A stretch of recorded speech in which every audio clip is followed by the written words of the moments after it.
Looks like a nice little place. He was one of 8 children, and little is known of his childhood. When Otis was 20 years old, he married Vera Wall, and they had 7 children: Stephen, Douglas, Randall, Jeffrey, and Abigail. And they're all here, or almost all. Vera died in 1984, and then in 1994, Otis married Virginia Latimer. They were married 21 years, and Virginia has 4 children. So, Brother Otis is survived by a large crowd of Cloughs here, children, grandchildren, great-grandchildren, his wife Virginia, her children, her grandchildren, great-grandchildren, and all of us that are here who loved him so much. Otis learned the truth back in the 40s, quite a while back, war era, and when he dedicated his life and got baptized in 1964. So that makes 51 years of officially serving Jehovah, a loving God. So that's quite a record. And in that time, over those years, Otis was appointed as a ministerial servant, and he assisted for quite a while caring for a service group, and he was an attendant here at the Kingdom Hall, among other things.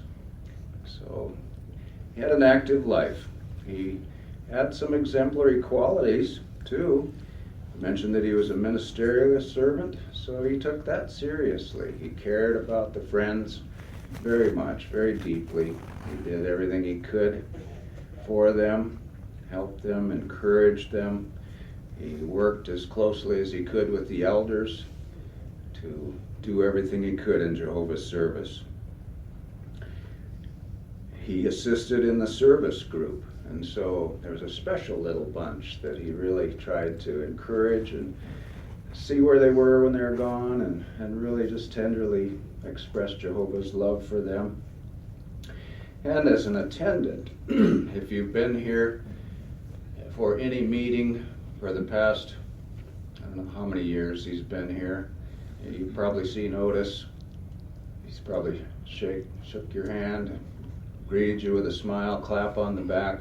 He really took that assignment seriously too, and he was a tremendous asset. Very hospitable, warmly greeted folks and helped to get them seated or whatever they needed. Visited with them, encouraged with them. So we have that to think about. One expression you hear is a ball of fire. And so he was very zealous. He spent quite a few years as a truck driver, and so even in that line of work that can kind of take us out of the loop, you might say, or it's harder to witness when we're driving truck, he would still witness wherever he could. On the road, the truck stops, when the CB radio became a fixture in trucks, he would use that even to witness. And if you've ever been out with him in the ministry, you almost have to restrain him to not get out of the car while it's rolling, or to maybe let you have a door once in a while. So, zealous, yes. He'd almost drive up on the sidewalk to stop somebody that was walking down the street to share the good news with them. He didn't hesitate. He was bold. He'd witness to anyone because he loved Jehovah, he loved people, he wanted everyone to have a better life now and to live forever. And before he went in for shoulder surgery just recently here, he was conducting 6 doorstep Bible studies. So it would take a couple of brothers to care for that now that he's sleeping. He had a sense of humor. We remember Brother Clough's sense of humor. That was a good quality. He might end a conversation with you and say, "Glad you got to see me." If you were a brother, he might say, "You're a gentleman, a scholar, and a judge of fine whiskey."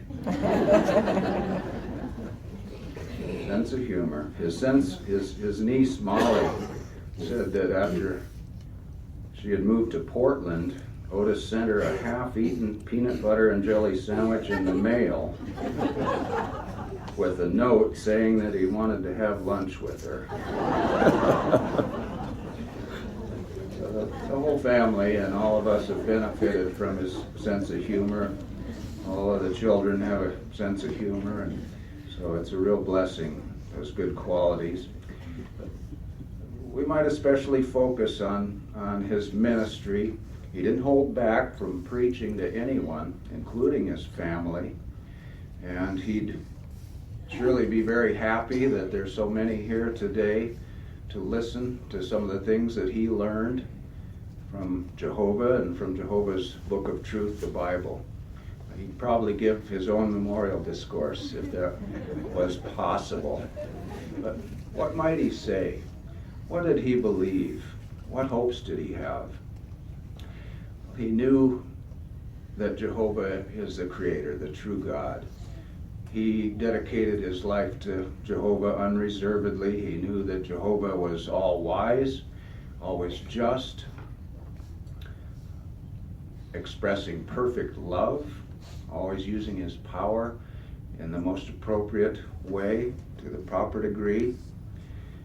He knew that Jesus Christ is Jehovah's Son, and that he is why we have hope. In his prayers, he often expressed thanks for the ransom sacrifice that makes life in the future possible for us. He knew why we were here. He knew what the earth was for. He knew what our purpose was. Let's open our Bibles, please, to Genesis chapter 1. 1 and verse 28. Notice what we're here for. Probably turn to a verse like this, Genesis chapter 1 and verse 28. Because people have all kinds of ideas about the earth and why we're here. But Genesis 1:28 says, "Further, God blessed them. And God said to them, 'Be fruitful and become many. Fill the earth and subdue it.'" So why are we here? There it is. Have children, fill the earth, subdue it, take care of it, manicure it, and have in subjection the fish of the sea and the flying creatures of the heavens and every living creature that is moving on the earth. So that's God's will. Otis knew that. We should be here on the earth. We should appreciate it, take care of it. We have a good relationship with the animals. They wouldn't fear us. And so that's what Otis told people. It's what he believed. It's what Jehovah's Word says. And so he shared that with people. And maybe he'd continue the conversation, or they'd say, "Well, yeah, sure, it's not going to happen in my lifetime. Or, why isn't it happening right now?" And so he might take them to another verse that talks about that. So let's do that ourselves as well. Let's go to the book of Isaiah. Book of Isaiah and chapter 55.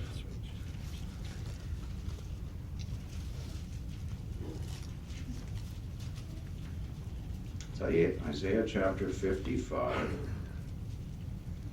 and verses 10 and 11. We know this is true, and Otis shared this with people too about the hope that we have. And this makes it very plain there in Isaiah 55 verses 10 and 11. It says, "For just as the rain and the snow pour down from heaven, and do not return there until they saturate the earth, making it produce and sprout, giving seed to the sower and bread to the eater, so my word that goes out of my mouth will be. It will not return to me without results, but it will certainly accomplish whatever is my delight, and it will have sure success in what I send it to do." So We read in Genesis what the purpose is, and we should never doubt that it will be accomplished.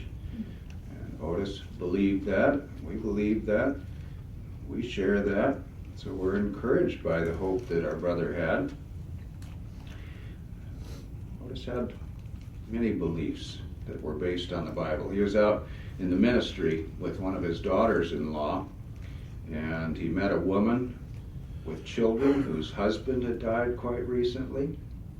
And the woman was very mad at God because she'd been told that God took her husband to be with him in heaven. She was ready to slam the door on Otis. But Otis kindly was able to continue the conversation, and he knew the truth about why good people die, so he was able to share a Bible verse that shows which God is responsible for death on the earth today. He explained that our Creator is a God of love who doesn't take good people, doesn't take our family away from us. You hear that all the time. Why did God take him? We know that that's not the case. And so Otis tell probably more than one person to understand that. And he knew the root cause of death. We know that the disobedience of Adam is what caused us to be where we're at, to inherit sin and death. He knew about the condition of the dead. Many people are terrified of graveyards, of ghosts, of something to be afraid of. The Bible tells us that a living man or woman or animal is a soul. And in Ezekiel chapter 18, verses 4 and 20, we learn that the soul is mortal. There's not some mysterious portion of a person that survives when the body dies. So the soul that sins will die, says the Bible. So Otis knew that the dead are unconscious. It's like they're asleep. Their thoughts perish. They're not suffering. They're not doing anything. It's just like they're asleep. And so he knew that. So Otis lost people too. Many people, siblings, friends, his first wife, and that encouraged him to know that they were not suffering. And he had the resurrection hope as well. I mentioned that he thanked Jehovah for the ransom sacrifice that makes the resurrection possible. And we know that Christ was resurrected, and so we have that guarantee. We all are very sure that we can have that same thing. We can have that resurrection by Jehovah through Jesus Christ. Let's read about that. This will encourage us. Let's go to John chapter 5.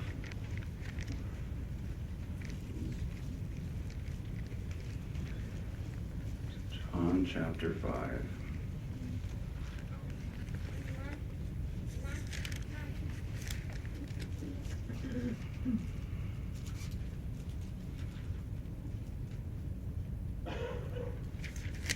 Verses 28 and 29. This is the words of Jesus Christ. And so we can definitely have confidence in this. John 5, 28 and 29 says, "Do not be amazed at this, for the hour is coming in which all those in the memorial tombs, those who are dead and in Jehovah's memory, will hear his voice and come out. Those who did good things to a resurrection of life, and those who practiced vile things to a resurrection of judgment." So this will be an assignment for Jesus Christ to carry this out. We know that there were other resurrections recorded in the Bible before the resurrection of Jesus, and we know that these things will come true as well.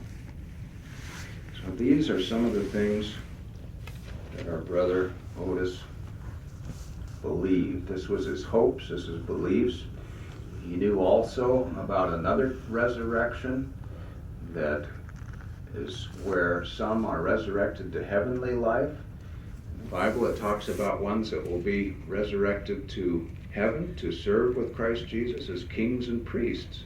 Otis did not feel that he was among that group. He looked forward to being on earth, and so he considered himself to be one of the other sheep, one of the great crowd, and that's what we hope to, most of us. We want to be there. Things are coming down to the end in this system of things. Otis knew that. We see the signs of the times. We see this system crumbling and hanging on by a thread. And so the events that are prophesied, that are promised in the Bible, are coming true before our eyes, and the best is yet to come.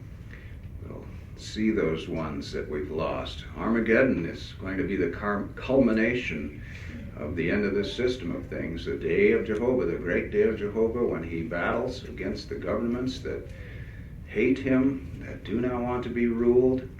That will put an end to all the wickedness we see, all the worries. We won't have to worry about illness, about having gatherings like this, any kind of wickedness or lies. All those things will be gone. And all those who survive can look forward to seeing Otis again. He wanted to stay alive. He wanted to see this. He wanted to see the end of this system and see what it was like. And so we need to be there to see him and tell him about it. So there will be a lot of resurrected ones. We all probably have several people in mind that we would love to greet and hug that we've lost. And many that we may not, knew righteous. So we don't know. There will be many, many ones that we've never met. And so most of mankind that has ever been born will have that opportunity, and be a fantastic thing to meet all these ones. So we are very sad to be here. Sad that such an unexpected thing happened. Brother Clough seemed to be doing very well. We're sad, and yet there are benefits to a gathering like this. We have many of his closest dear ones here in front of us, and many who were deeply wounded by this loss, and so we can comfort each other. We can provide comfort to the children and Virginia and all the other closest ones, all of us here, and we comfort each other because we certainly loved him very much. Let's look at another benefit. If we go back to the book of Ecclesiastes, I skipped over verse 1. Maybe we can look at it again at the end of the talk. Ecclesiastes chapter 7 and verse 2 gives us a great benefit that we get from being here today. Ecclesiastes chapter 7. Did I say 2? I meant 7. Ecclesiastes chapter 7 and verse 2. See there in verse 1 it talks about a good name. And then in verse 2 it states something that seems like a paradox perhaps. It says, better to go to the house of mourning than to the house of feasting. Why? It says, for that is the end of every man. And that's referring, of course, to the house of mourning, because we know we don't, when we pass away, we don't feast, we cause mourning. So it says it's better to go to that house of mourning. And the last phrase there says, and the living should take it to heart. So when we're here thinking about this one that we've lost and thinking about ourselves, we think about how our brother was, how he acted, the things that he does, and we think about ourselves. We take it to heart. We see that this brother, no matter how much we loved him, he died. And so we think, what am I doing? I might end up here. And so what am I doing? We take it to heart and we can make changes. We still have time. If we need to make a change, we have time. We can do something better with our life. And so something like this might turn us around. Maybe we're going the wrong direction or just taking it easy. This can help us. So we look at the positive side of it. It makes us think about how we're using our lives, doesn't it? So it is good to be here. We can benefit from being here. If you're still open there to Ecclesiastes, we can look at that first verse again in Ecclesiastes 7. It says, a good name is better than good oil, and the day of death is better than the day of birth. Seems like another paradox, right? But when we've spent our life trying to do what's right, we can have a good name with Jehovah. And that's something that cannot be taken away from us for eternity. And so we strive to do things that will give us that good name. This will be a treasure in heaven, as Matthew 6:19 through 21 talks about. When we do things for Jehovah, it's a treasure in heaven. It's in the bank with Jehovah. It can't be burnt or destroyed or taken in any way. So it is a benefit to be here. We can increase our name. We can increase in riches in Jehovah's eyes. And one way to do that is our ministry. We talked a little bit about Otis ministry, so we can be zealous as well. We know that the good news needs to be preached, and it will be preached, and then the end will come. Monday morning, and there was a locked gate, and so Otis went up and put an invitation in the fence or the gate, and a horse came and ate it. And so he wanted to put another one in there. But they said, well, maybe you just want to count the place. They wanted to put another one. But so he was zealous, yes. He was very zealous. And we can be the same way. We can be the same way. We make a good name. We try to live by Jehovah's standards. And when we do that, we add to Jehovah's name. We contribute to the sanctification of his name. We have time to serve our God Jehovah. So 1 Corinthians 15:58 says, be steadfast, immovable, always having plenty to do in the work of the Lord, knowing that your labor is not in vain in connection with the Lord. So may we be motivated to give our best to Jehovah. It's something that he will treasure up. It's something that will have everlasting benefits, unlike any other endeavor that we will do on the earth today. I thank everyone here for attending. Otis family would like everyone to stay here for a few refreshments. It will take a few minutes before things will be served, so please stay and visit.